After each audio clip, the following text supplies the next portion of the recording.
भैया एगो भक्त माई के दरवाजे पे जाके माई से विनती प्रार्थना आराधना कैले बा। कहले का बा माई से,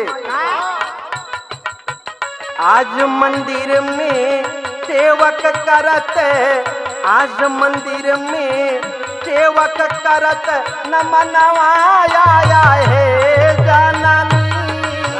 आज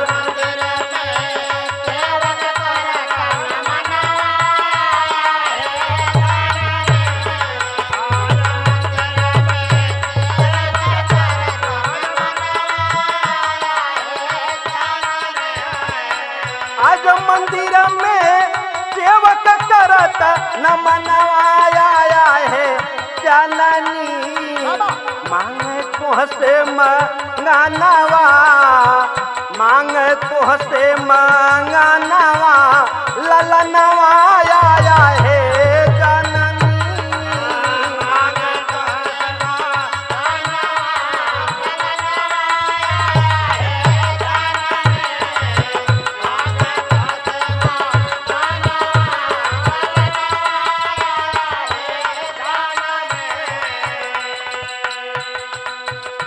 भक्त माई से कहले बा कि माई तोहरे दरवाजे पे आज सेवक का लेके आइल बा।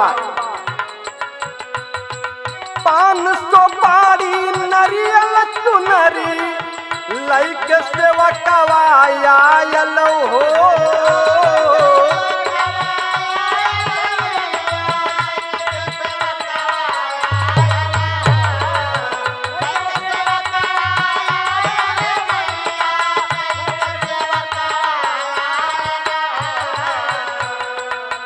कठिन डगरिया तोहरा मैया भयल सेवकवा घायल हो।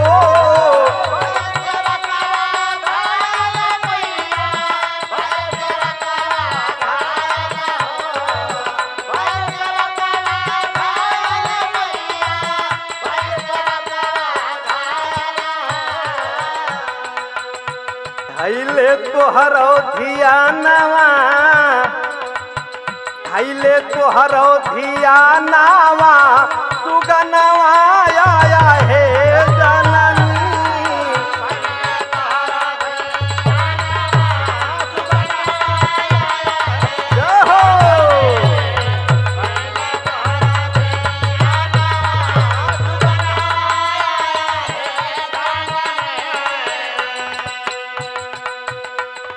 महिमा यगम यपार मैया पूजे सारी दुनिया हो। महिमा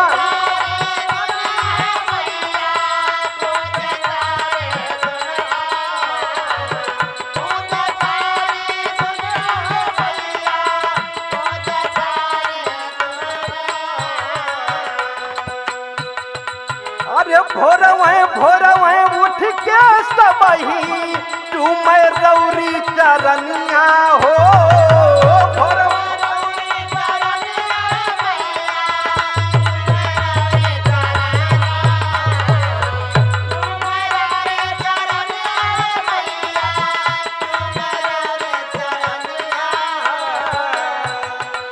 अब सुन के तोहरो बखानवा,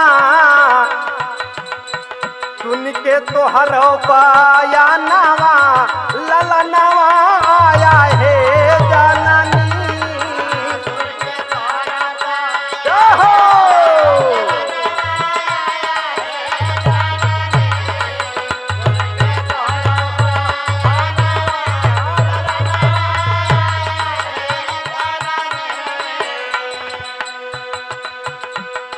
भैया माई के विनती करत प्रार्थना करत भक्त अंतिम लाइन में गुरु घराने के परिचय देत बा। कहले का बा, गुरु मौरिया सेवा कई के भैले आज पूरनिया हो।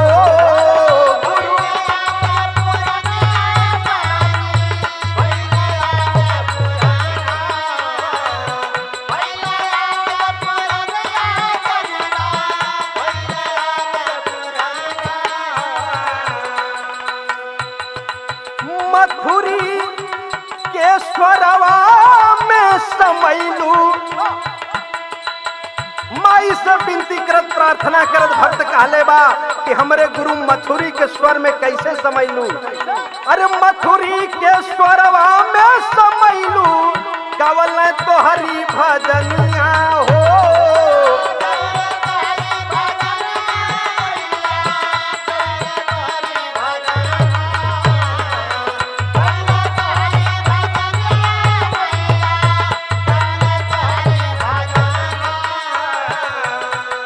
अरे यमरा के दैदा ज्ञानवा